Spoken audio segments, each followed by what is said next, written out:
Good afternoon. This is Catholic Champion.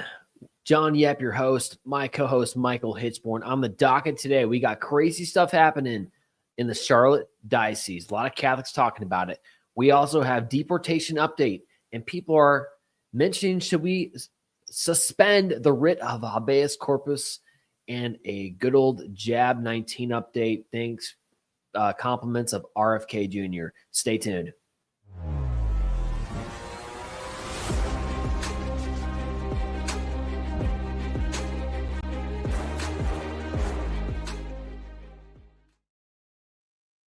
Michael, good afternoon. What's going on? How you doing, man? I'm hanging in there, just trying to keep my head above water with all the activities going on here at home. There is, am I allowed to say your age publicly online? That's fine. I just found out moments before we began the show, shocking news. Michael is 50 years old. I would never have guessed that. I would have said 40, but man, you hide I'm your well age. preserved. It's all the preservatives and all the food that I eat. There you go. That's it. Well, I'll leave behind a well-preserved corpse. That's it. That's it. That's it. So I'm officially, now I know this. I'm talking to an elder on my weekly show. So I should act accordingly. But you're right. There is a lot going on here. We have a Catholic Champion show. Usually we focus just on Catholic political stuff, what's going on in DC and around the world from a political angle, so that we know how to operate and how to respond and what issues to speak up, blah, blah, blah. Right. However, we try to avoid just the inter-church stuff going on, not because we don't want to talk about it, just because it's not our primary intention as an organization. And also there's people do a really good job of that, right? And follow it. So, however, that being said, there are some things that are just so blaring, like the first topic we're going to go into, which I just couldn't just be quiet about it, right? So, man, here's the title of the article. You may have heard something's going on in the Diocese of Charlotte, North Carolina. Charlotte, North Carolina has one of the strongest, as I understand it, traditional Latin Mass communities. At least it did. Yep. Is it true, Michael, that like up until like 2 years ago, it had 12 locations, I think? Yes. So 12 different places in the diocese that it can't be that big of a diocese too, right? In terms of numbers, geography, yes. Charlotte's a fairly small diocese. Bishop Jugas is only, prior to his early retirement, but I think he was either the fourth or the fifth bishop of the diocese itself. So it's actually a relatively new diocese too. Okay, so I'm going to guess. Someone probably can Google it and just put in the comments how many Catholics. I'm going to say maybe 250,000, 500,000, perhaps something like that. Which again, for diocesan standards, is not that big. So They got 12 masses. Okay, that's great. And I had heard that their intention was to have a TLM mass, traditional Latin mass, right, at every single parish in the diocese. Okay, right, nice. What a great intention, right? Okay, so fast forward, you have the previous bishop, Bishop Urgis, okay, who, per Traditionis Custodes from Pope Francis, reduced it down to just 4 different parish locations. Right. Then Bishop Martin, who actually took control, I think 1 year ago today or yesterday, just as he came in from Atlanta. April of 2023, I think, is 2024, because Bishop Jugas announced his resignation for health problems in 2023. So he had been bishop, actually. He was appointed by John Paul II. He had been bishop of the diocese for 20 years when he retired. Wow. Yeah. So there can't be many more JP2 bishops nominated and reigning in power that are still in the United States. So, all right. So Bishop Martin takes the reins. He's the shepherd of that diocese of April last year. And just about a week ago, everyone started to know his name for the first time. Like, I never heard about Bishop Martin. Okay. And why? This is from the Register. Charlotte liturgy controversy heats up after Bishop Martin's proposed ban of Latin altar rails leaked. controversy in the North Carolina Diocese has broadened beyond traditional Latin Mass restrictions after it was revealed. So he basically came out with an edict that said, we are going to limit now the Latin Mass to from 4 locations down to, is it just one, Michael? Yeah, just one. Just one non-parish location. So this is a chapel that has to be like constructed or set up, right? It's already there, but it's in a remote location, and it's not adequate to address the size of the parishes that it would be accommodating. So it's kind of a slap in the face, actually, just given the situation that we're looking at. Oh, it's huge, and it gets worse. I mean, this is what this article talks about. So, okay, controversy in the diocese had broadened beyond traditional Latin Mass restrictions, which we just mentioned. So you're down from 12 to 1 location in like 2 years, okay? Yep. It was revealed the local bishop had also planned to ban the use of Latin, which is contrary to the Second Vatican Council, mind you, from Sacrosanctum Concilium, which specifically said we should continue the use of Latin. Okay, so we have a bishop who's advocating for stuff that goes against the Second Vatican Council. Isn't that what Bishop Strickland was like? One of the points that he was actually he was never given a reason, never given a reason for why he was retired early, but that was one of the suspected reasons. Okay, so this Bishop Martin of North Carolina has said no more use of Latin in liturgy, or at least limited. He wants no altar rails and other traditional practices in all diocesan liturgies. He's proposed restrictions in a leaked draft of the new liturgical norms, which was first made public by the blog Rarichelli on May 28th. He also said he does not want ad orientem worship. That means the priest facing the altar, okay? And traditional prayers at the foot of the altar. This is what got me. When I read this yesterday, I'm like, you got to be kidding me. He he doesn't want this. He doesn't want the St. Michael prayer. Right. Prayed after Mass. And his reason was because he thinks it adds something to liturgy, gives the impression the liturgy is not enough, so therefore let's not have it. All right. What were your thoughts as you follow the story, Michael? Well, I mean, the very first thing that came to my mind was that Pope Leo XIV had chosen unity as the theme of his pontificate. His motto, the motto that he chose was, "We are all united, one." You know, I can't remember the exact Latin phrase, but Elo in unum, one in the one. Yes. Yeah.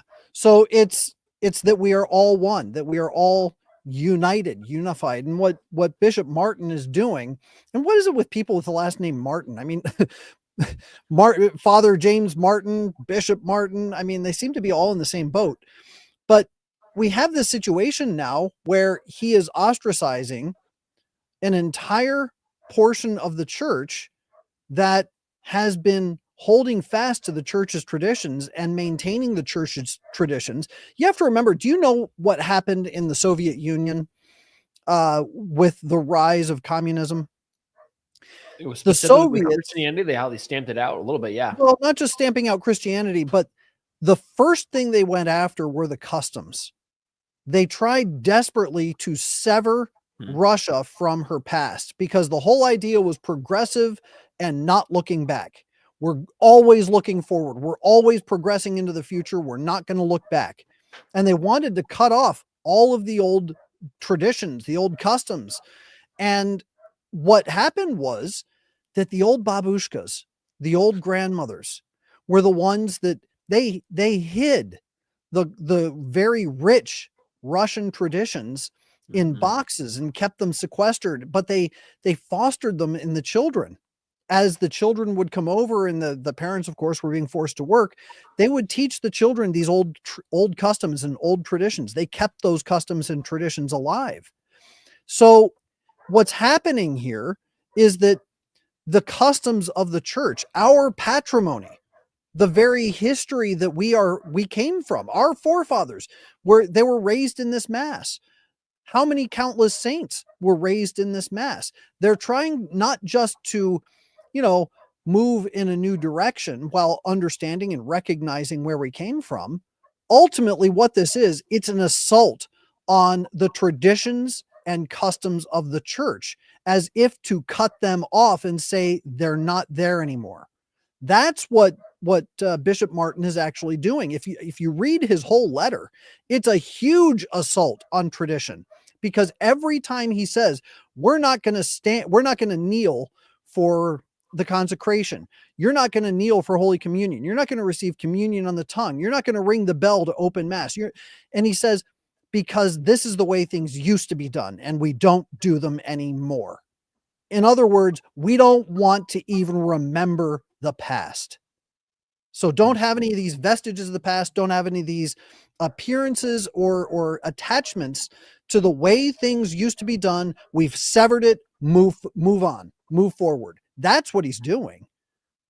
I mean, even it gets down to things like he doesn't want candles on the altar, crucifix on the altar, which, Pope Leo the 14th has shown just the opposite, right. With his leading of teaching of Latin and all that exists at St. Peter's, right? I think, okay, what about a skeptic would say this? But Michael, Bishop can do whatever he wants. A bishop can limit the liturgy. He can do this. Okay. Can isn't should. What's that? Can isn't should. Can, but also, can he? Because, well, the whole principle of the 2007 document for Pope Benedict was that if something was sacred and holy before, which is the traditional Latin Mass, right, it is still valid today. It can't not be sacred anymore and that's proper correct. to do. And if you go back to Pope Pius V in the 1570s, he wrote Quo Primum. Quo Primum is the document that codified the Mass as it was universalized throughout the church. Because what had happened was you had a bunch of regional churches that they started adopting their own local customs and their own local prayers, and they were incorporating it into the Mass. In some places, the Mass took 3 hours to say because of all of these added things that were added to it. So what Pius V did, he said, look, we need to basically establish the Roman rite of the Mass, and by doing so, we'll abrogate all of these other rites, but he allowed them to continue. He didn't say, we're just going to strip this all away. He said, we're going to allow those other ones to continue, but this is the norm. And so he presented this Mass, the Mass of Trent, really. That's why it's called the Tridentine Mass. But he presented this Mass, and in Quo Primum, he said, because of the rigor that went into producing this Mass, we say that in perpetuity, it cannot be abrogated. It can't be done away with, and no priest can be denied the right to say this Mass. So what you have here is an established precedent that says what is codified, what is identified as good, true, holy, and beautiful, and without blemish, this one particular Mass is complete and whole in and of itself and is good for all eternity. That's what he was saying in that document. So anybody who wants to go against that is going directly against the magisterium of Pius V. Well, you can't have a magisterium of one pope that's not connected to another, which a la, Where Peter Is and Mike Lewis over there at his blog, where he wants to say, well, people are going against the magisterium of Pope Francis and people are going against the magisterium of Vatican II and etc. No, we're not. What we are saying is that what was once true is always true. It's never not true. And you can't say that, well, we can change the Mass. Sure, that's fine. But you can't say that this Mass has to be done away with, which is what they're trying to do. In a real, comes off very tyrannical way, too. Absolutely. It's the only way. Some of the language from His Excellency is just very strong and just putting it down. He's squashing it, too. So, yeah, I don't understand it. I mean, here's what stepping back, even for looking at this, you and I have grown up in the Roman Catholic rite. In the Catholic Church, you may not know this, but there are 24 churches, right? who have their own autonomy, but they're all under Rome. Okay, there's 24. Right. We typically only know about one of them because that's the biggest, right? Roman Catholic Church. Of course, there's like the Byzantine Church is an example, another one, right? But every single one of these churches, which falls under the Rome, okay, under the headship of Rome, has one church, one liturgy. Mm-hmm. This is how I understand it, right? In the Roman Catholic Rite, for whatever reason, we currently have, well, I know the reason, we have 2 liturgies. One rite, 2 liturgies. Actually, 3 if you include the Anglican Ordinariate. Okay. That's because good. they fall under the Roman Rite also, but they have a different liturgy. And if you look into the various religious orders, you've got the Augustinian Rite. You have the Benedictine Rite. Those are also individual independent rites of the church. They're very, very similar, but they have slightly different variations among them. So you can't even say that the Roman Missal is unified in all of the individual areas that are called Roman Catholic. So would you, I mean, I see right now that there definitely is a problem, and I'm just, I feel there's a tension, and I'm not sure what exactly is the correct answer for how to navigate this. Well, I think it's very simple because Bishop Jugas, for the last 20 years, he worked very hard to unify the traditional and Novus Ordo communities. 2 communities. I mean, if you understand what was going on in the late 80s, early 90s, if you were paying any attention, there was a lot of tension between the traditional and the regularized rite of the church. And the 2 communities tended to clash, and there was a lot of heat between the 2. By the time the early 2000s came around, you had a lot of individual pocket sects that were forming to say, okay, we're going to have the traditional Latin Mass in our little community, and we'll have this priest, this retired priest, who's going to say Mass in his house, and people would go to that particular priest's house and they would go to Mass. This was happening all over the country in the United States. So what Bishop Jugas did, he started working very closely with the traditional community, trying to bring them into regularization with the rest of the diocese. And when Pope Benedict published Summorum Pontificum, what happened there is that he gave permission for any parish and any priest to say the traditional Latin Mass no matter what. And Bishop Jugas opened that up to the entire diocese, and he worked with them, and he said, we want to make sure that we've got a traditional Latin Mass in every parish in the diocese. So he was working very hard to allow for that full, rich growth and development of those 2 communities. He successfully, and really he's the most successful diocese in the entire country in unifying those 2 communities, bringing them together in each of these individual dioceses. And within 1 year, Bishop Martin upends the whole thing. I have a clip here I want to share with you. This is what Bishop Martin said last year when he came in April. Check this out. From our live stream online, changes in the Latin Mass, throughout the world, and with recent approval of 4 parishes here. The question would be, what are your intentions of meeting the needs of the Latin Mass, or welcoming them, or basically for their future in the diocese? Sure. I mean, like I said, I'm here to welcome everyone. I don't make those kinds of distinctions. I think the Holy Father's been very clear about how he wants that particular form to be celebrated, and I believe the diocese is carrying that out appropriately here, and so I see no reason to change that. What changed, Your Excellency? What changed? Mm-hmm. Because here, this was after the reduction to 4 parishes. And if you read that 12-page letter that he wrote, everything about it states that he always had an intention to change everything and to reduce the real reverent practices of the Mass to almost a clown show, not allowing people to kneel during the consecration. I'm sorry, that's the norm in the germ. How dare you write that? Come again. Don't is that really one of the things he said just now? Is that he does not want people to be kneeling down? If you read, so, oops, can EL.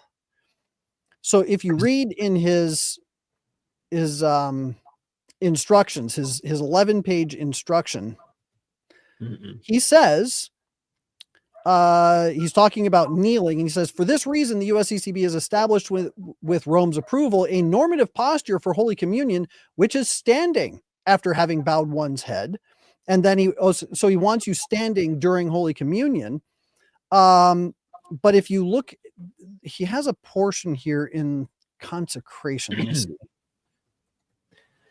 And yeah, I mean, as you find that, there's going to be blowback. What's interesting too is the timing of this. It's so fresh in the pontificate of Pope Leo XIV as well, that it's almost seems rash to kind of just like punch this through, because you'd want to just follow the direction of what the current Holy Father is saying. We don't really have that clarity yet on how he's going to enforce Traditionis Custodes or continue on with what Francis started. So just all in all, it seems very brash and just a little bit tyrannical. So I think, right. Let me know if you find that part. So here he says, this is one of the new norms that he established. This is under concerning those who assist at Mass. He says, altar servers are not to kneel in front of the altar during the Eucharistic prayer with candles. They are to remain at their seat and kneel there. In moments of great solemnity, a thurifer and other assisting altar server may kneel before the altar to incense during the consecration and should return to their places during the memorial acclamation. There is no need for the larger host elevated at consecration to be, let's see, wait a minute. Nope. There is, because there was that might be about kneeling. If he's saying basically not to kneel during the Eucharistic prayer, in his defense, 5 years in Rome, I'm almost for sure that's exactly how we did it. In Rome, we would kneel for the consecration, and then all the seminarians would stand up after during the memorial acclamation. Okay. So, okay. I don't want to over exaggerate, but I mean, right. Talking about, unless you find something different that says don't kneel at the consecration, which we did definitely, we knelt during the consecration in Rome. But that was something that was done in Florida. I remember there was a diocese in Florida where they said, no, we're going to stand for consecration rather than kneel. You have the same Michael prayer too. I mean, it's that basic thing, especially Pope Leo XIII, right? There's been such a St. Michael connection in this pontificate. He's elected on the anniversary of the apparition of St. Michael, number 1. Number 2, he chooses Leo as a name, the Pope that received the inspiration in the 1890s, that we should pray the St. Michael prayer after Mass. Again, Bishop Martin is trying to say, look, praying something after the Mass kind of gives the impression that the Mass wasn't enough. So let's just not do it. We don't want to give that wrong impression. I mean, seriously, how many people really have that take on it? I think the majority of us are like, wow, this is amazing. And then especially considering that this idea was not just some parish council that came up with this. Let's just all pray the Michael prayer after Mass. This was an apparition to one of the greatest popes of the Catholic Church, Pope Leo XIII, that we should pray this during this time when it was going to be such a demonic attack against the church in the 20th and 21st century. So pretty astounding for me just to see that's he doesn't want people praying that prayer, right? So no, you're right. And I think I may have misspoken. I'm not finding the statement on kneeling. I might have read it in some other article that I was reading on this particular matter. Okay. But disallowing Mass said ad orientem, disallowing the use of Latin are key elements of his new norms, right? Which go directly against, incidentally, what Sacrosanctum Concilium said. The document Latin from Vatican is supposed II. to be preserved. And he said, no, people don't understand Latin, so we're not going to have that. Well, if you're going to use that as kind of an excuse and say, well, people don't understand Latin, does that mean he's also going to do away with the Spanish Mass? I don't understand Spanish. I don't speak Spanish. Right. So where do you draw the line? And it's also too, even going back to what, like a church Latin mass, the priest, you don't hear the words that the priest is saying many times, right? Because they're not just for the people behind him. They're for God, right? So he's uttering for God. So even if the people don't understand it, God does. Well, and I think that that's a key point, because when you start reading through this letter, everything that he says is all man-centered. Well, we're doing this because we want to X, Y, and Z, and we want people to feel X, Y, and Z, and we want to make sure that people understand and are full, active, and participatory are some of the things that he was really plugging in this whole thing. Right at the very beginning of his letter, actually, he said, the Second Vatican Council, seeking to lead the faithful into the revival of our understanding of the liturgical life and our participation in it, was profoundly wise in using 3 unambiguous words. That's a very strange thing to say. Unambiguous words to describe our engagement: full, conscious, and active. So my question is, if it's unambiguous, then please explain to me what full, conscious, and active mean when it comes to praying and participating in the Mass.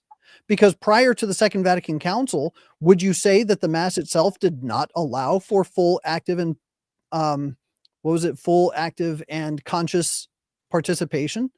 Because when I go to the traditional Latin Mass, I am reading the missal along with the Mass. That's conscious. I am mentally engaging in prayer with the responses. That's active.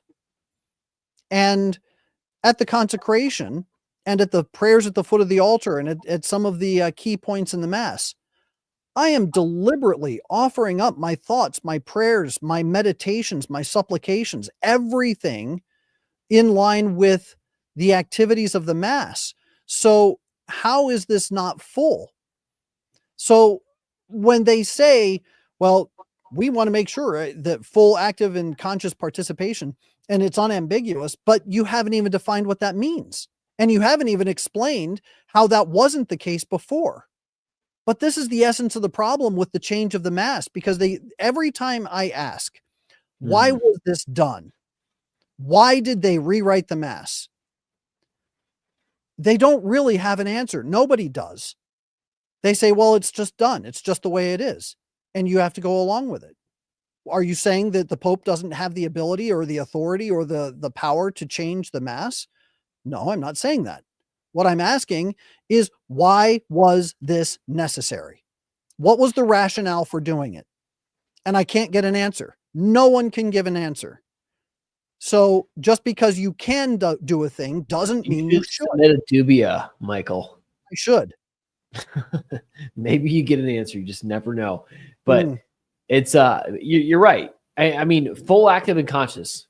That's what they want. That's the new primary reason for a lot of these changes, right? Full, active. We want that in a laity. It almost reflects modern philosophy, that in their understanding of modern secular philosophy, anthropology, full, active, and conscious for them means it's a very external understanding, where it's got to be like active means like you have to see physical action, movement, which that's not true. Okay. Right. Active can be completely internal. You don't see anything. It's the heart that matters. Right. Don't we talk about the action of grace? It's the action of grace. It's the whole shift. The best way to go to Mass is like what Our Lady did at the cross. That is full, active, and conscious, what she did there. Okay. Right. It's funny. Someone asked, like, again, why is Catholics for Catholics? Why are you guys talking about this? Like, we post something online and one of the people said, like, is this the hill that you really want to die on? Yes. And I was thinking to myself, actually, and they said, it's funny. They said, because there are a lot more pertinent issues. There's the shortage of priests in the Catholic Church. There's all this, there's whatever, abuse crisis. There's low. I get it. Okay. It's because of that. That's why we all want to die on this hill, because you know who else died on this hill? Jesus Christ, Golgotha, which is what the Mass is. Okay. So that unity of worship is so central, right? And I think closing thoughts on this, and you can say in the last minute before we jump to the next topic, Michael. But I got a lot of hope in all this. I think it's really good because I think it's forcing. I mean, I don't think it should happen. I'm very much sad for what those people in the Diocese of Charlotte are feeling. It's got to feel like you're betrayed by your bishop. Okay, it's horrible to go through, but I mean, there's good things that's going to come out from this. I hope, because people are speaking up. It's forcing us all to have this conversation, and you know what? It's 2 months or a month into the pontificate of Pope Leo XIV. I don't think he can't not respond to this situation. Right. So who knows? Well, and Pope Leo XIV, he wants unity within the church, but unity is not the same as uniformity. Uniformity says that we are all the same, we're all in lockstep, and we're all moving in the same direction in the same way. Unity means we are all united in the desire and the goal of achieving salvation. So if Christ is the goal, and they talk about in certain lectionaries, the science of the saints. What does that even mean? The science of the saints means the paths that they have trudged through the world for us as we are walking behind them to find salvation. The path of St. Augustine is not the same as the path of St. Philip Neri, which is not the same as the path of St. Anne Catherine or Blessed Anne Catherine Emmerich, or some of the early Christian martyrs. They all had their own crosses to carry, their own burdens to endure, and their own, I would say, inspirations from the Holy Spirit to find the way through it. And that's where we find salvation. It's in surrendering your will to the divine will, and following the inspirations of the Holy Ghost. That's it. So it saddens me to see what's happening in Charlotte, and it's very discouraging, because what he wrote in this letter, I hate to say this, but it was hateful. It was hateful. It's not isolated either. This is happening all across the world, literally, right? So we got to speak up. We got to keep speaking up, being respectful, praying for the bishop, praying for the unity of the church, okay? Because the other thing that's the missing point to this, all the other secular news, they see this. We've been interviewed like 3 or 4 times by major outlets in the past 3 weeks about them seeing the rise of conservatism in the United States. These guys understand, as this article is an article from Crisis, I'm going to just title it now. It's called Gen Z Finds Meaning in Traditional Religion. Progressives don't seem to understand the dramatic societal transformation that's occurring among young people searching for meaning in an increasingly chaotic culture. The truth is that Gen Z is rejecting the kind of life that they're promoting, instead finding meaning in authentic relationships and traditional institutions, specifically like Reverend, Novus Ordo, and traditional Latin masses. So the very vehicle that's bringing so much of this younger generation back to the church is what they're going after. That's why it's even more. Yeah. And now, of course, you've got these young earnest and zealous individuals looking at the way the church used to do this, and they're saying, "Oh, that they call it based." They're like, "That's so based," and they say, "Yeah, I want to do these hardcore practices. I want to engage in these hardcore fasts. I want to go on these long pilgrimages." Why? Because they're hard. Because they've never had anything hard to do in their entire life. Everything's been handed to them. And a lot of young men, especially, feel like they've been mollycoddled, and they don't want to be mollycoddled. They want to be able to prove themselves. They want to be tested. They want to say, "Let me show you what I'm capable of. Stop holding my hand." And a lot of that is going to these old rite masses and saying, with these ancient liturgical practices, I actually have a chance to prove myself, to test myself, to see what's really in the depths of these waters, to swim in them, and then to come away with the treasures that are buried beneath. That's what they want. That's what they desire. But what people like David Hogg want to hand them is, well, there's climate change. Okay. shrug. Who cares? They don't care. Do you know the Democrats just announced last week that they're going to spend $20 million, okay, on $20 million on the Democrat, the DNC, on analyzing and coming up with a solution about why young men did not vote for them and what they could do differently to get young men voting for the Democrats again. So they're going to do a whole bunch of ads and a case study and try to pull them back because, as we know, President Trump took young men overwhelming numbers, okay? Yep. Which also syncs to what we're talking about here with on a religious scale, that they are specifically young guys are finding their way back to these anchors of truth, anchors of that don't change, right? So I thought that was pretty funny. These guys are trying to figure out. Save them the trouble. All you have to do is look at military recruiting numbers. Absolutely. They've gone way back up. Right. That's the demographic that you look for. Why do young men now join the military? What happened? What changed? They got rid of a bunch of the woke agenda. There's your answer. That's right. So we got to keep pushing this because it affects a lot of other stuff. This is the Catholic moment in America. That's what we're about, making this country a Catholic, converting souls. So please, bishops, give us the tools, the rights that are attracting these souls back to Christ and the church. Please don't take that away. I would add this. Our Lord told the parable of the tares and the wheat. Now it's also the what a tare is a false wheat. It actually has a false germ in there, and if you make it into bread, it can make you insane. So you don't want to eat the false wheat. So when our Lord tells the story of the tares and the wheat, an enemy sowed bad wheat among the good wheat, and you cannot tell the difference until the time of harvest. So the servants say, well, do you want us to pluck up the tares? And our Lord said, no, leave them, let them grow up with the wheat so that you don't damage the good wheat in trying to pull out the bad. So by way of extension, I would turn to the bishops and I would say, Your Excellencies, if what you are trying to do is good and you believe that the traditional Latin Mass is a hindrance, is it right to pluck out those tares, what you believe to be tares, in favor of the wheat that you think that you've got growing here? Or should you let them grow together and then see which one bears the fruit at the end of the day? And I would submit to them, let them grow together. Let them grow together to the final harvest. Well said.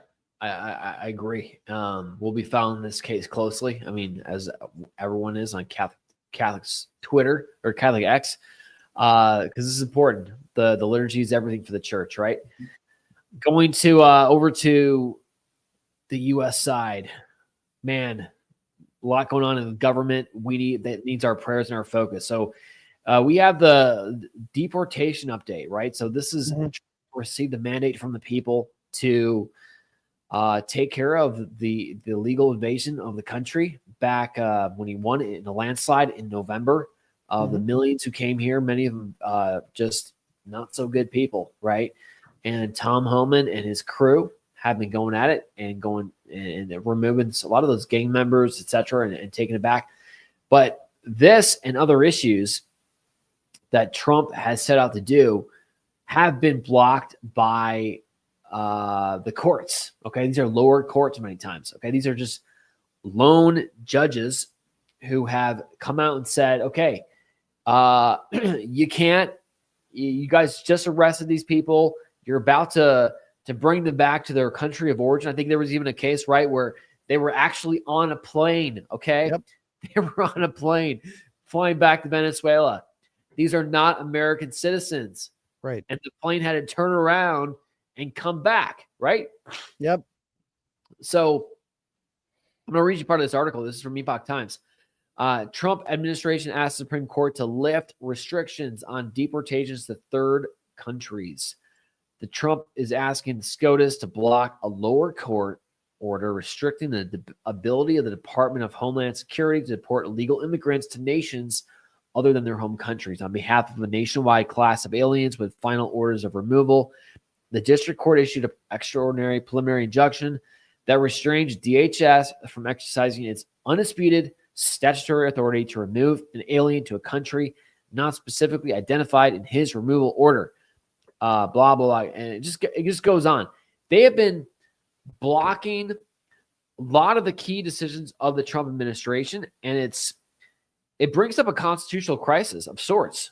Like, Sure. How much power does the judicial branch actually have, and are they overstepping? What do you say, Michael? I think they are. I mean, my first question is, where were they when Barack Obama was deporting people? How come they didn't bring up these kinds of lawsuits then? Or Joe Biden, or when Bill Clinton was deporting people, or even if you want to say on the other side of the aisle, you talk about the Republicans, where were these lower court orders when George Bush was deporting people? They didn't have these court orders or these injunctions and stopping these flights and saying you have to turn around because you're deporting people. And they deported far more people than Trump has done as yet. So when you start looking at the deportations and you look at the lower courts and their interference in the executive branch and what is their actual prerogative as the executive branch, as codified in the Constitution, now you've got a war between two of the three branches of the federal government. You have the judiciary fighting with the executive branch and, in fact, interfering because of these activist Democrat judges. And it's despicable on the one hand, but on the other, But are they interfering though? Because judges have a role. Judges are supposed to balance out the executive branch. Sure. And that's fine. I understand that they do have a particular role to play, but I don't think that their role is properly understood as interfering with every single case that comes up with these deportations. So Trump is talking about the writ of habeas corpus, and he's using the enemies. I can't remember what the name of the act is. The something enemies act. But with the Alien Act of 1798. That's what it is. That's what it is. From President Washington, I believe. Right. And he's using this in order to suspend the writ of habeas corpus, saying we don't need court orders to deport these people because we already have precedent within the executive branch and the judiciary giving him the power and authority to do what he's doing. So what the writ of habeas corpus says is that you have to bring somebody before a judge to determine whether they were legally detained, et cetera, et cetera. But these are people that were already found guilty. These aren't people that have not been brought to the courts before. They've already been found guilty. You don't need to bring them before a court again. So said so well, Michael. And essentially, we have at least 10 to 15 million people in this country here legally. So Department of Homeland Security, they go in, they arrest Trinidad member, right? So he's in jail and he's not a U.S. citizen, okay? And the courts are demanding that through the writ of habeas corpus, which again, like you said, is Latin for you shall have the body, okay? It's a principle that actually it predates the Magna Carta, goes back prior to that principle, which is a good principle, right? That, okay, sure, someone cannot be held unjustly. And you referenced the J6ers, okay, where they were held pre-trial for years in the horrible conditions, okay? Where was the habeas corpus then? Right. There, right? So what they're doing right now is that people are saying, okay, the Democrats are using it to say they can't be held in jail, much less sent back to their country of origin without a trial. So they're making these guys go through every single one of them as a trial. And it's created a huge havoc because there's not enough time. Trump said the other day, this would take 100 years to have trials for every one of these people. Right. And then you got the Democrats like, come on, they have a right for due process. Okay. They've had due process. Well, due process, or even more basic, it's for a citizen. Well, yeah, but due process actually does apply to people because you do have to show they're here either illegally or there's a crime against them that would determine that they don't belong in this country anymore. But that due process has already been performed. So when we're talking about individuals who have committed a crime, for instance, which is what these individuals that we're talking about right now are, they've already been processed. They've already been found guilty of a particular crime. But when it comes to determining if somebody, so, you've got the guy who's working for a construction firm, and he's being paid under the table. He doesn't have a visa or anything. He came across the border because he was looking for a better job or whatever. That would be the kind of situation where you have to perform due process to say, okay, does he have a visa? Does he have a green card? Has he come through here through a legal process? And yes, you do want to determine whether that has taken place or not. But when it comes to those who have already been to the courts, you don't have to go through it a second time for a deportation. And that's the argument that Trump's team is making. Now they're making, as people are calling for it, that Trump, you may have heard this in the news, Trump should suspend the writ of habeas corpus. You may have heard that. And, okay, again, backing up, what is this principle? Where is it found in the Constitution? It comes from Article 1, Section 9, Clause 2. Clause states that the privilege of the writ of habeas corpus shall not be suspended. In other words, you can't, people, if they're held in prison and someone wants to make a point that, look, they're being held unlawfully, they have a right to petition the court and say, he's being held unlawfully. Let's get him out here and let's see. It's a good principle. It's awesome. It's one of the, it's a foundational judicial principle of Western civilization. Okay. It prevents tyranny. Yeah. The U.S. Constitution says the following: the privilege of the writ of habeas corpus shall not be suspended unless, here we go, in cases of rebellion or invasion, the public safety may require it. Yep. Habeas corpus is a crucial safeguard against arbitrary imprisonment, ensuring that individuals have a chance to challenge the legality of their detention. The privilege of habeas corpus can be suspended by Congress only in cases of rebellion or invasion when public safety is threatened. Now, when you hear this, okay, can Trump himself do it, or does he need Congress? The U.S. Constitution suspension clause generally prohibits the suspension of the writ of habeas corpus, which allows individuals to challenge the legality of their detention. However, it does allow, as we said, for in cases of rebellion or invasion, when the Constitution doesn't specifically specify which branch of government has the power to suspend the writ. Legal consensus suggests that only Congress has this authority. Historically, presidents have sometimes suspended habeas corpus, but Congress has often provided retroactive approval. So they've gone ahead and done it, right? Yep. I can think of two instances right off the top of my head. The internment of the Japanese during World War II, and so explain that. Explain what else. Like, all right, so Japanese, they're here. Are they American citizens in the Second World War? They were American citizens. Yes. They were here legally. They were here. And what happened, it was horrible, actually. JFK, or not JFK, FDR rounded them up because the Japs were at war with the Americans. And so therefore, anybody who is Japanese or of Japanese descent is now suspect. And you might be a spy. So we're going to round you up. We're going to take your property and we're going to throw you in a detention center. And you're going to stay without trial. So there was no trial. That's right. There was no trial, nothing. These people were held, and I mean, the Democrats hold FDR up as some kind of saint. So if they're going to do that, they might as well just go ahead and canonize Donald Trump right now, because, their buddy Franklin Roosevelt did not exactly the same thing. Roosevelt actually was kind of ruthless. He was really ruthless about it because he didn't even have a criminal conviction to go with what he was doing.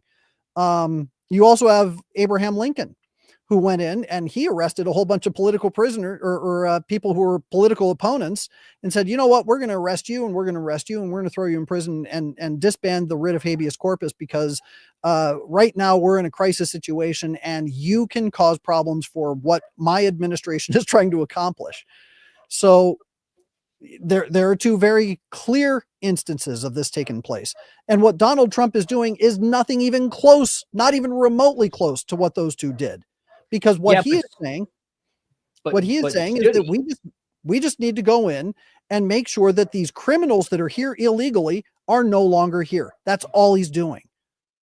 Okay, so if he is stopped with that from his ability to detain all these people, should Trump suspend the writ of habeas corpus? Okay, I'm going to give you another example from history. So you mentioned FDR.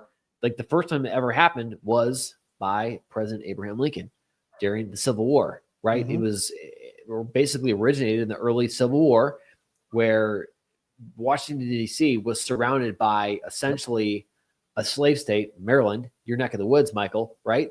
And President Lincoln had a real fear, legitimate fear, that if you want to get reinforcements to the Capitol, they would have had strikes from Baltimore and stopped it. And so there was a real fear, and President Lincoln had to he suspended it, right? And Congress later codified it, I think in 1863. Okay, said that was fine. You're okay for doing that. So, which allowed him to arrest people that Southern sympathizers that were a serious threat to the Union, right?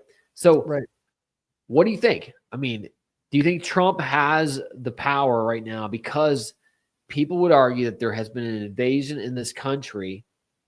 I think I just saw this like 2 days ago. There was another legal migrant who shot this. She had to be 24 years old. Young lady who had just graduated from like an Air Force high school, or she was an ROTC program, and she was about to begin her studies at the Air Force Academy in Colorado. Shot. She's dead. Okay. Killed. I mean, it's like they're taking some of our nation's finest people. Okay. Right. So the threat is real. These people are, there's criminal gang activity destroying our communities through the fentanyl that's been brought up and the distribution of it. So what is Trump supposed to do if he was given a mandate by the people to do this, to deport this, and he's being stopped by judges who, whatever. So what do you think, Michael? Well, I think he's absolutely within his authority to do so. I think that he can definitely go in and say, we have a list of known criminals who are here illegally. And because they've already been through the legal system, we don't need to bring them before a court again. We can suspend so to speak, suspend the writ of habeas corpus, in the sense that we don't have to bring them before the courts a second time. We already know who they are and what they've done. They've been convicted, and we know that they're here illegally. So we're just going to send them home. So what the judiciary is doing is they're slow walking the process to stymie his attempt to actually clean up this country and send the people that are here illegally with conviction records against them out of this country. Why would they do that?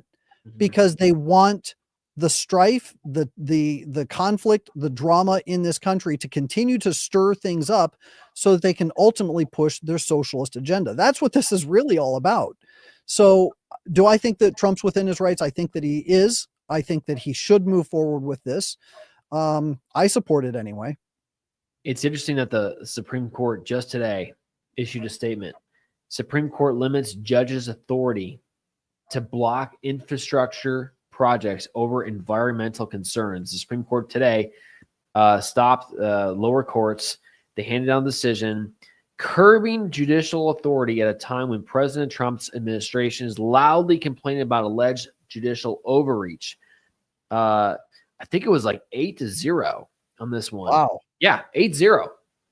8-0. Even the liberals. That's a rare ruling. What's that? That's a rare ruling. It is. It is. So 8 of the judges, pretty much the whole court, has acknowledged that there's some judicial overreach happening, which bodes well if this case were to go to the Supreme Court with what Trump's trying to do, right? So good stuff. Important to talk about. But it's dangerous too. Of course. Suspending the writ of habeas corpus is no well, joking matter. That's why I support it in a limited capacity.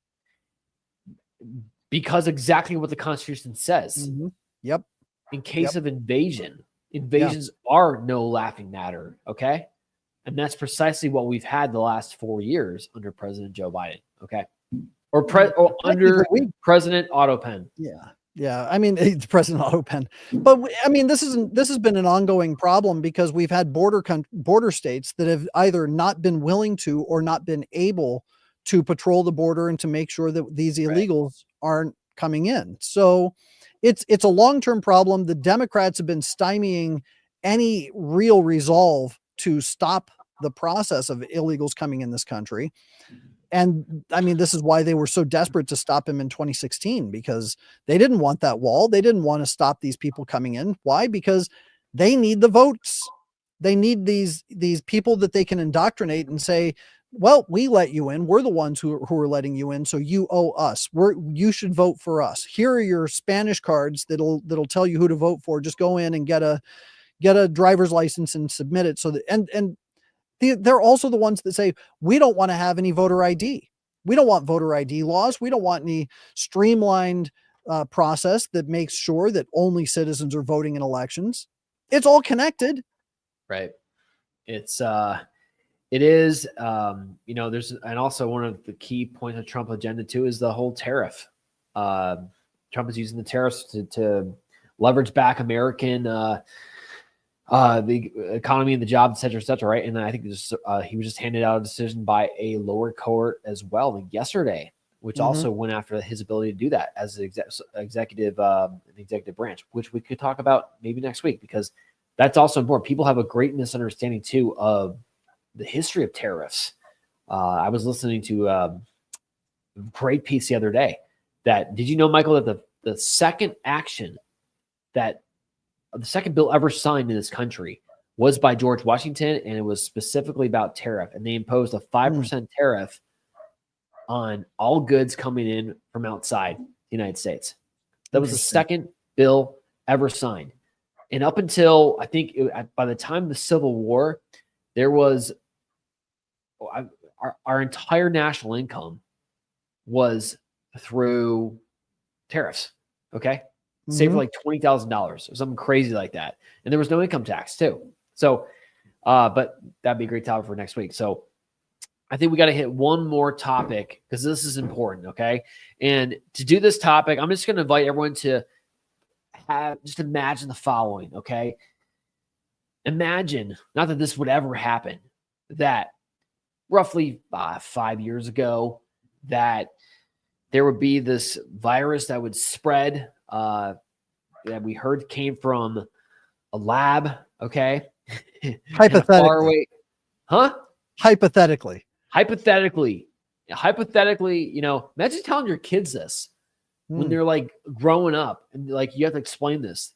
Okay, kiddo, this is what happened. You're never going to believe this. Okay. It was February of 2020. And we were told that this thing got out, it was spreading, and we were all kind of scared at first. And the president said when it first came out that he would just stop all people coming in from that specific country. And he was called a racist for doing that, but it was a common sense thing to do. And, well, we were worried at first. And then the authorities said, don't worry, 2 weeks to slow the spread. Okay. And 14 days, everyone buy what you need, huddle up. That'll stop the spread. We'll be in good shape. Yeah. You're like, okay, kind of makes sense. Man, what are my religious leaders saying? What are my faith leaders saying? What's their spiritual sense? Right. Oh, they said we're going to close down all masses and even the Easter Vigil for this. Whoa, this must be serious. And everything in your being is saying like, this can't be right. And then 2 weeks go by and it's still closed up. And then 3 weeks and 4 weeks and 5 weeks. A year and a half later, some dioceses still are not requiring you to go to Sunday masses. True. Okay. All right. We get it. We know what happened. That's a story of one of the biggest scams in world history. Okay. Yes, people died, but blah, blah, blah. There was a lot of overblown stuff that happened here. Okay. And one of the worst things was, it's coming out now because the truth always finds a way to come to the surface, was, and I won't say exactly how it's said because of the platforms, but the jab, right? I want you to put yourself back in the situation where we've all heard by this time in our lives stories of the amount of adverse reactions to this. And when we tried to speak up the past 5 years, we have been deplatformed, silenced, kicked off, laughed at, ridiculed, and we've been waiting for the day for RFK to do what he did yesterday. Okay, but before I give you the good news about what RFK says, I just want to play a video to take you back to the moment of when these jabs were presented, and you're like, wait, they're tainted with the fetuses of babies for one thing, which is a moral and also health risk. Okay. Mm-hmm. Secondly, did we really even test this thing? Okay. So an untested and morally ambiguous thing. What are our faith leaders saying about it as we approach this vaccine? Take it away, Pope Francis and Archbishop Gomez. Play the video. Hoy tenemos vacunas para protegernos del COVID-19. Ellas traen esperanza para acabar la pandemia, pero solo si están disponibles para todos y si colaboramos unos con otros. La terrible pandemia del coronavirus ha causado enfermedad, muerte y sufrimiento al mundo entero. Que Dios nos conceda la gracia de afrontarla con la fuerza de la fe, asegurando que las vacunas estén disponibles para todos, para que todos podamos vacunarnos. A medida que preparamos un futuro mejor como comunidad global interconectada, queremos brindar esperanza a todos sin exclusión. Del norte al sur de América, apoyamos la vacunación para todos. Aún tenemos mucho por aprender sobre este virus, pero una cosa es segura: las vacunas autorizadas funcionan y están aquí para salvar vidas. Son clave para um caminho de sanação personal e universal. Os esforços heróicos dos profissionais da saúde nos proporcionaram vacinas seguras e eficazes para proteger toda a família humana. Vacinar-se é uma opção de amor a todos, principalmente aos mais vulneráveis. La vacunación nos ayuda a proteger a los más indefensos. Nuestra decisión de vacunarnos afecta a otros. Es una responsabilidad moral, un acto de amor para toda la comunidad. Estamos unidos norte, centro y sur de América Latina y el Caribe para promover y apoyar la vacunación de todos y todas. Les animo a actuar responsablemente como miembros de la gran familia humana, procurando y protegiendo nuestra salud integral y la vacunación universal. Vacunarse con vacunas autorizadas por las autoridades competentes es un acto de amor, y ayudar a que la mayoría de la gente lo haga es un acto de amor. Amor a uno mismo, amor a los familiares y amigos, amor a todos los pueblos. El amor es también social y político. Hay amor social y amor político. Es universal, siempre desbordante de pequeños gestos de caridad personal capaces de transformar y mejorar las sociedades. Vacunarse es un modo sencillo pero profundo de promover el bien común y de cuidarnos unos a otros, especialmente los más vulnerables. Le pido a Dios para que cada uno pueda aportar su pequeño grano de arena, su pequeño gesto de amor. Por más pequeño que sea, el amor siempre es grande. Aportar esos pequeños gestos para un futuro mejor. Que Dios los bendiga y muchas gracias. Dear God in heaven, have mercy on us. As you watch that video, I mean, okay, maybe they were mistaken. That was pure propaganda. Pure propaganda. Pure propaganda. The soft music, the urgent care. You're doing an act of love, an act of charity. You're being charitable. Stats just came out on the House floor. Testimony. 82%, they estimate, 82% of women who were pregnant in their first trimester that took that act of love lost their baby. I mean, the baby died. Okay? Taking that. That is sick. Okay? And I'm not even going to go into was there financial payback by whatever company to take those promotions. God only knows. That's between them and God. I hope not. Okay. And even if one of you on there of His Excellency, Archbishop Gomez, or whoever it is, maybe we're mistaken. Maybe you were presented all the evidence and it just seemed like, okay, this truly does make sense. But now you know. Now you cannot not face the truth about what this did to so many people. Please issue a public apology. Yeah. I don't know. That video makes me sick. Same here. Same here. And the thing that I think people don't really realize, for them to sit there and say, taking the vaccine is an act of love. Well, if my getting vaccinated is going to impact somebody else who is allegedly vaccinated, then what is the action of the vaccine that's actually stopping the transmission of the virus? Because how is my immunity affecting somebody else's immunity? Right. It doesn't. It doesn't. It's pure propaganda. It doesn't. And, you know, it's like, okay, Michael, John, why are you beating a dead horse? Why are you pulling this back up? It's by comparison. Let's just do a quick comparison.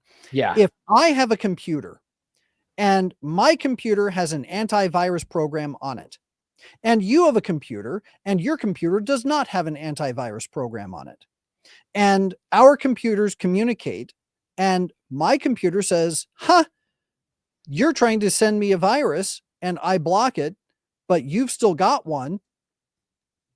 How is my immunity affecting the other person? It's not. It's only affecting me. And just because my blocking software stops a computer virus from coming in and infecting my computer, it'll sequester it, it'll quarantine it, and then it'll eventually delete it. But the way that they're putting this whole thing out there is saying that they're even alleging that you cannot possibly carry a I'm trying to not to use buzzwords, and it's really getting difficult, but they're trying to say you can't even be a carrier if you get the jab, and that's simply not true. It makes no sense. It never has. We all get it. No. It's so obvious. It's like, yeah, but it's like, it's important to watch that video again to remind yourselves that sometimes that even what our shepherds are saying on prudential matters, like what that was, they can be wrong. Okay. Right. Yes, it's the one true church. It is the Holy Father. Okay. Yes, it is the bishop, but does not make them infallible in every single thing. And that's what you got to keep your brain on your shoulders that God gave you at times. Right.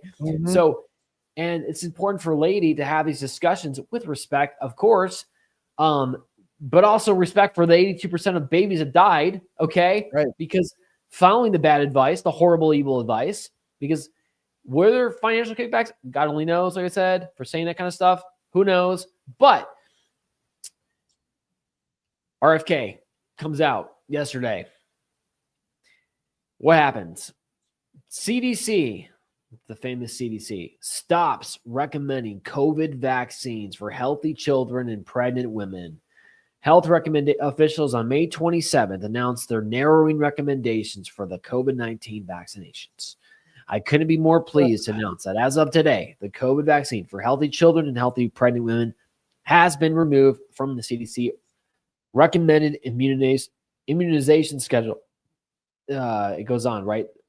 The CDC online versions of the schedules would say they were published in 2024. It's a list of the vaccine, but they're going to be taking it off. Okay. It's no longer recommended if you're healthy. Okay. Amazing. The story is unraveling. Thanks be to God. But that's not enough.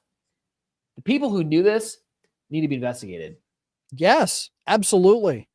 One of the things that I noticed in this article, and I'm trying to find the particular point, because there were critics. Here it is. Some are criticizing the move. Quote, pregnant women who get COVID are at increased risk of complications to themselves and their babies. Vaccines reduce those risks, said Dr. So-and-so of the so-and-so, et cetera, et cetera. That's what the American College of Obstetrics and Gynecology says, and CDC used to say. Why not leave it to women to choose? Why take away the choice? Nobody's taking away their choice. They could get the jab if they wanted to. Nobody's saying that they can't. But they're trying to turn this around and say, you've taken away a woman's choice to actually inject their body with these toxins to do God knows what.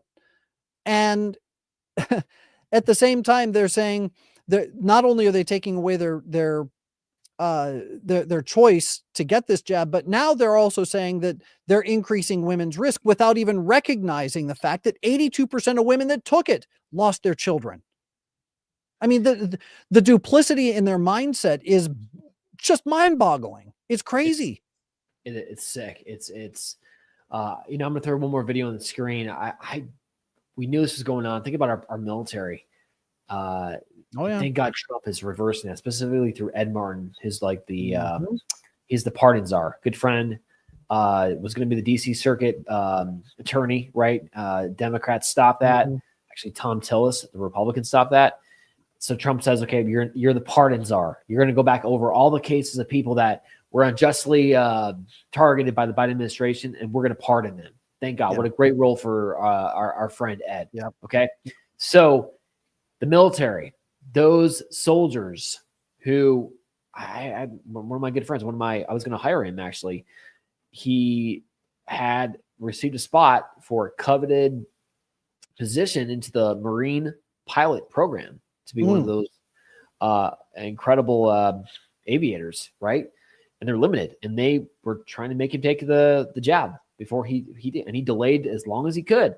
And finally, it was like in June of whatever year that was, and he's like, "This is your last chance, pal. Like, either you get this thing and you sign up, or you can kiss the Marine Corps goodbye." He made that decision. So proud of him, and said, "No, I'm not doing it. I mean, this is everything I wanted to be as a Marine. My dad was a Marine. My grandpa was a Marine, but no, I'm not." Of course, they called him back a year and a half later, by the way, and said, "Hey, you still want to join?" Forget it.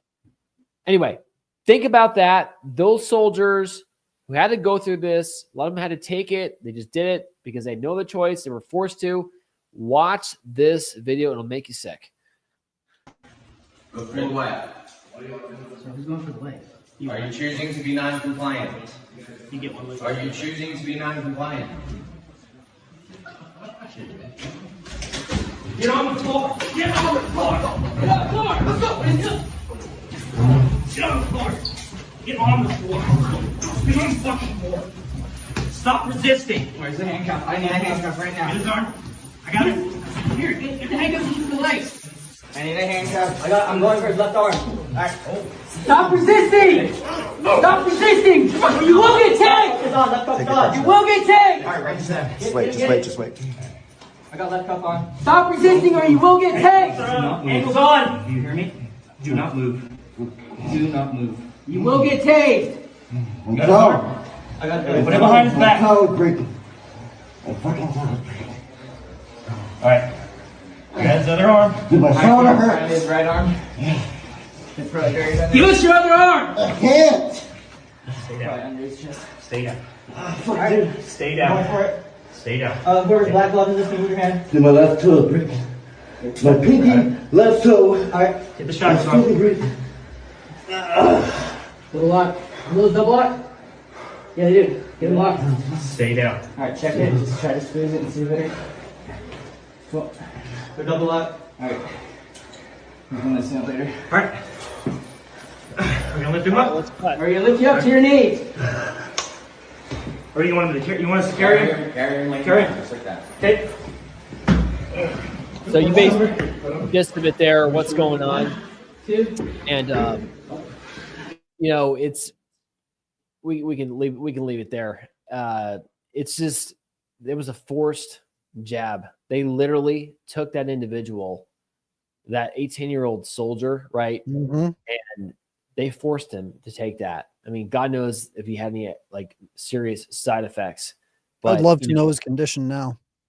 It's truly criminal what they did to that poor soldier. And just, at least that guy had the chance to resist a little bit. Think about the babies in the womb that didn't have that chance. No choice at all. Yeah. Now are with God. So look, people, the point of all this, you heard in the video, stop resisting. That's what they told the 18-year-old soldiers. We tell you this: never stop resisting, fighting for truth. because we have to. The November election did not solve every single problem in the world. Okay. We have a country to save, not just this temporal reality, but we got souls to save. Okay. That's what we're here for. Final comments, Michael. I remember, I think it was 2021. There was a leaked video from a Zoom call among certain Chinese military officials, and they were all talking about the mandate, the requirement for all military personnel in the United States to get that particular jab. And after they said that after a certain threshold has been met, then they're not going to require the Biden administration to continue to administer that thing to military personnel. And they said that those who have already received it are already dead. They just don't know it. I watched that video. I saw the translations, and there was a good Chinese, truly patriotic individual who was giving commentary and translation as this video was going on and explaining exactly what was happening and what was being said. I remember watching that, and it was horrifying. And now everything that was said in that particular video is playing out exactly as they said. The Chinese never forgot in the 19th century when Britain forced opioids into their country. Yep. They have never forgotten that, and their culture was devastated by that drug. They have done the same. The CCP, the Chinese Communist Party, through fentanyl and things like that, COVID-19, right? So serious stuff. You know, we have got to pray for world peace. I mean, there's just crazy stuff going on right now. There's the whole Ukraine-Russia situation, which both sides are like insane right now. We have to pray that somebody lets go of their ego and says enough is enough. It's about egos. Yep. That's all this is at this point. Yep. Okay. And people are dying. So we got a lot to pray for. I'm going to propose, let's pray the St. Michael prayer. I know you bet that Bishop Martin did not want us to pray that anymore, at least after Mass anyways. But I think all the more reason that we need to be praying, because we need this defender for our families, for ourselves, for our country, and for the world. In the name of the Father, the Son, and the Holy Spirit. Amen. Saint Michael, the archangel, defend us in battle, be our protection against the wickedness and snares of the devil. May God rebuke him, we humbly pray, and do thou, Prince of the heavenly host, by the power of God, cast into hell Satan and all the evil spirits that prowl about the world, seeking the ruin of souls. Amen. In the Father, and the Son, and the Holy Spirit. Amen. This is Catholic Champion.